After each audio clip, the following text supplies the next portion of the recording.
السلام علیکم ناظرین، میں محمد اسلم حسین سیاست کی عالمی خبروں میں آپ سب کا استقبال کرتا ہوں۔ اسرائیلی وزیراعظم بنیامین نتنیاہو نے ایک بار پھر دھمکی دی ہے کہ کسی بھی دباؤ کو خاطر میں لائے بغیر ہماری فوجیں رفح شہر میں داخل بھی ہوں گی اور حماس کے خاتمے کے مشن کو مکمل بھی کریں گی۔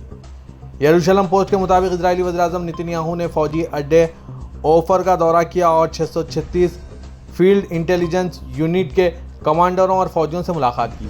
فوجی اڈے کے دورے کے دوران میڈیا سے بات کرتے ہوئے وزیراعظم اسرائیل نتنیاہو نے اسرائیلی فوج کو رفح شہر میں داخل ہونے سے روکنے کے لیے عالمی دباؤ کو مسترد کرتے ہوئے کہا کہ میں اس دباؤ کا سامنا کروں گا۔ نتنیاہو نے کہا کہ اتحادی اور دوست ممالک جب حماس کو تباہ کرنے کے اسرائیل کے مقصد کی حمایت کرتے ہیں تو پھر وہ اس مقصد کے حصول کے لیے ہمارے اقدامات کی مخالفت کیوں کر رہے ہیں؟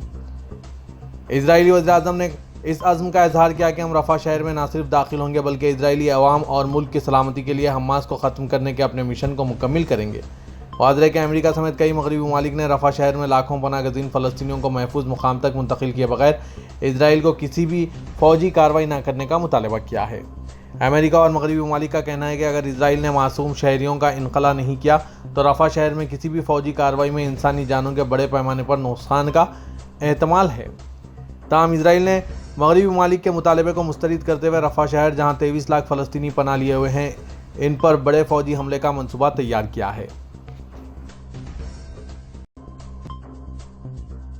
غزہ میں امدادی سامان کے تقسیم کے مرکز پر عوامی ہجوم پر اسرائیلی فوج کی گولہ باری میں جاں بحق ہونے والوں کی تعداد 20 ہو گئی جبکہ 150 سے زائد زخمی ہوئے۔ فلسطینی خبر رساں ایجنسی وافا کے مطابق وزارت صحت کے حکام نے بتایا کہ اسرائیلی فائرنگ سے 6 فلسطینی ہلاک اور درجنوں زخمی ہو گئے جب غزہ شہر میں امدادی ٹرکوں کے منتظر رہائشیوں کا ہجوم جمع تھا۔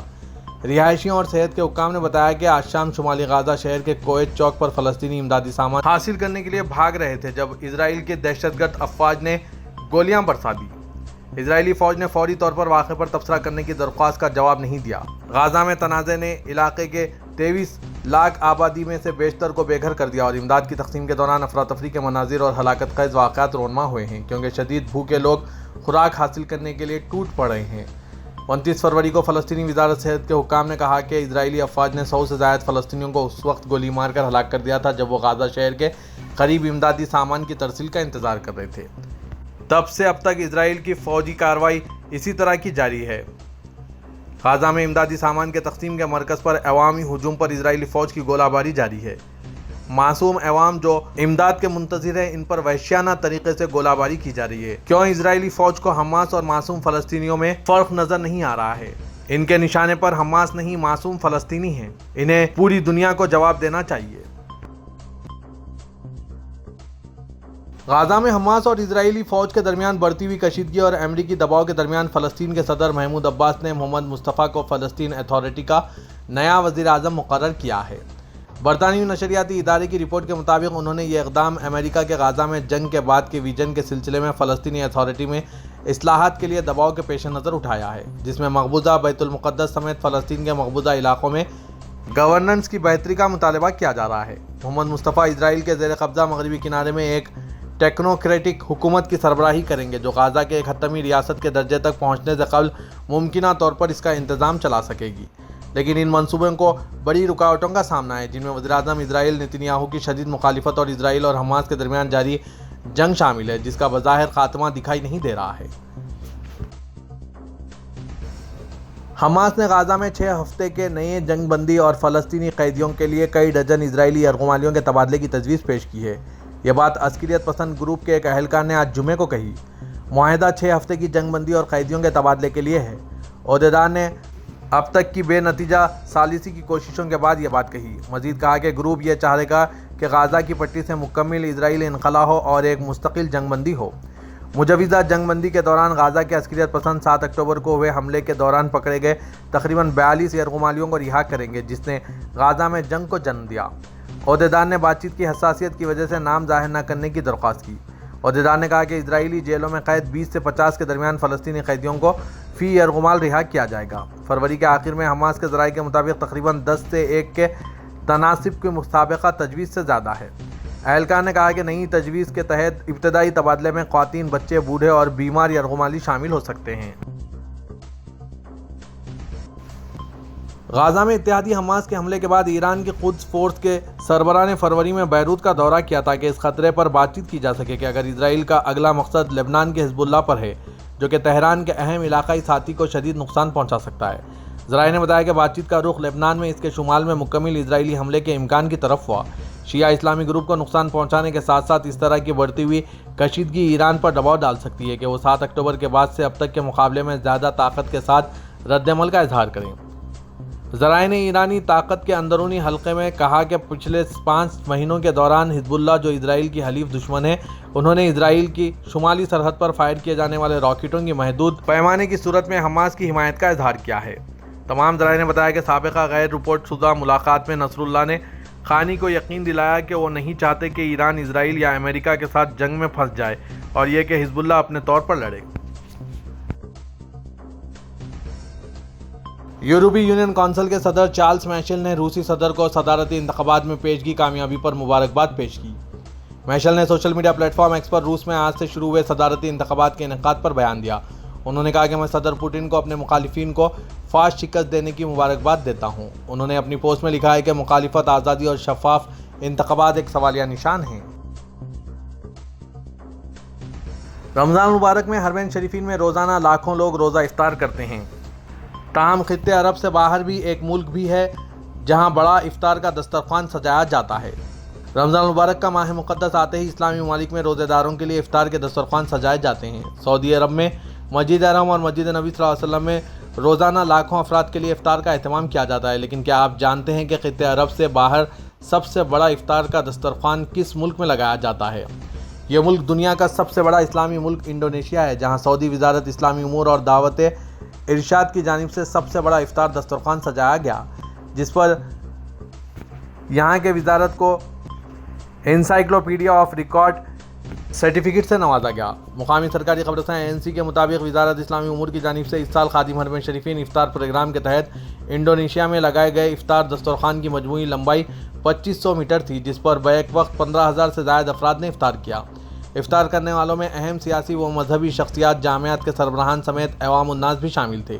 یہ طویل دسترخوان انڈونیشیا کی جنوبی ریاست سولاویسی میں لگایا گیا اور اس کو آسیان ممالک کی سطح پر سب سے بڑا افطار دسترخوان قرار دیا گیا، جس پر انڈونیشیا کی تنظیم موری کی جانب سے سعودی سفارت خانے کے دینی امور کے اتاشی احمد حازمی کو سرٹیفکیٹ دیا گیا۔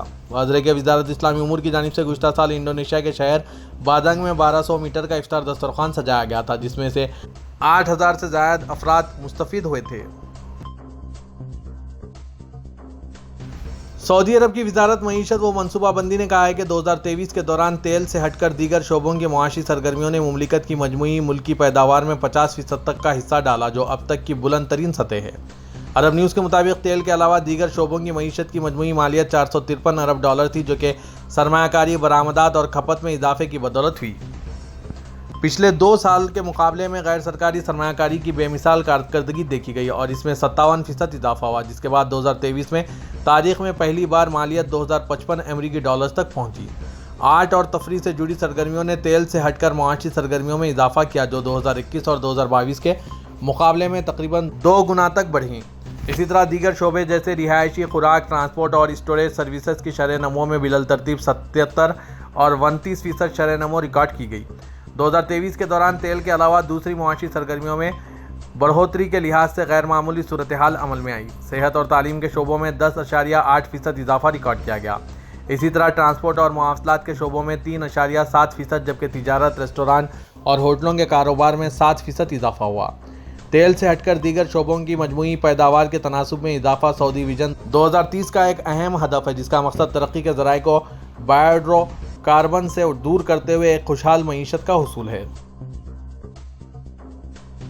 سعودی وزارت اسلامی امور، دعوت و رہنمائی نے حج اور عمرے کے لیے 2 مقدس مساجد کے مہمانوں کے پروگرام کے متولی کے استفادہ کرنے والوں کے لیے ایک ثقافتی تقریب کا انعقاد عمل میں لایا۔ یہ تقریب مکہ مکرمہ میں گرینڈ مسجد کے قریب مہمانوں کی رہائش گاہ میں منعقد کی گئی اور ثقافت اور تفریح کی ایک شام پر مشتمل تھی۔ کنگ عبدالعزیز کمپلیکس پر ایک پریزنٹیشن پیش کیا گیا، جس میں کعبہ کسوہ کی تاریخ اور اس کی تیاری کے عمل کا احاطہ کیا گیا۔ شام کا اختتام تحائف کی تقسیم اور یادگاری تصاویر لینے کے ساتھ ہوا۔ حاضرین نے سعودی قیادت کا شکریہ ادا کیا کہ انہوں نے مملکت میں آمد کے بعد سے جو گرم جوشی سے مہمان نوازی کی ہے۔ شرکا نے 2024 کے لیے حج اور عمرے کے لیے 2 مقدس مساجد کے مہمانوں کے پروگرام کے متولی کے استفادہ کنندگان کے چوتھے اور آخری بیچ کی نمائندگی کی۔ پاکستان نے ہندوستان کے نئے شہریت ترمیمی ایکٹ کو فطری طور پر امتیازی قرار دیا اور دعویٰ کیا کہ یہ لوگوں کے درمیان ان کے عقیدے کی بنیاد پر تفریق کرتا ہے۔ ہندوستانی حکومت نے پیر کو شہریت ترمیمی ایکٹ 2019 کا نفاذ عمل میں لایا، جس سے پاکستان، بنگلہ دیش اور افغانستان سے غیر دستاویزی غیر مسلم تارکین وطن کو شہریت دینے کی راہ ہموار کی گئی، جو 31 دسمبر 2014 سے پہلے ہندوستان آئے تھے۔ ہندوستان کی حکومت نے ایک پریس بیان کے ساتھ یہ بھی کہا کہ ہندوستانی مسلمانوں کو پریشان ہونے کی ضرورت نہیں ہے، کیونکہ سی اے ان کی شہریت کو متاثر نہیں کرے گا اور اس کا اس کمیونٹی سے کوئی تعلق نہیں ہے جو اپنے ہندو ہم منصبوں کے برابر حقوق حاصل کرتی ہے۔ اپنی ہفتہ وار بریفنگ کے دوران سی اے کے نفاذ پر تبصرہ کرتے ہوئے پاکستان کے دفتر خارجہ کی ترجمان ممتاز زہرا بلوچ نے کہا کہ ظاہر ہے قانون سازی اور متعلقہ قواعد فطرت کے لحاظ سے امتیازی ہے، کیونکہ وہ لوگوں کے درمیان ان کے عقیدے کی بنیاد پر فرق کر رہے ہیں۔ ہندوستان نے شہریت ترمیمی قانون سی اے پر امریکہ کے تبصرے کا جواب دیا۔ ہندوستانی وزارت خارجہ نے کہا کہ شہریت ترمیمی قانون ہندوستان کا اندرونی معاملہ ہے۔ سی اے کے نفاذ پر امریکہ کا بیان غلط اور غیر منصفانہ ہے۔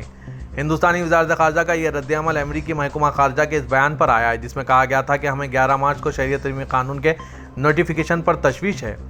امریکی محکمہ خارجہ کے ترجمان ملر نے کہا تھا کہ ہم اس ایکٹ پر عمل درآمد کی کڑی نگرانی کر رہے ہیں۔ ملر نے کہا تھا کہ مذہبی آزادی کا احترام اور قانون کے تحت تمام کمیونٹیز کے لیے مساوی سلوک بنیادی جمہوری اصول ہے۔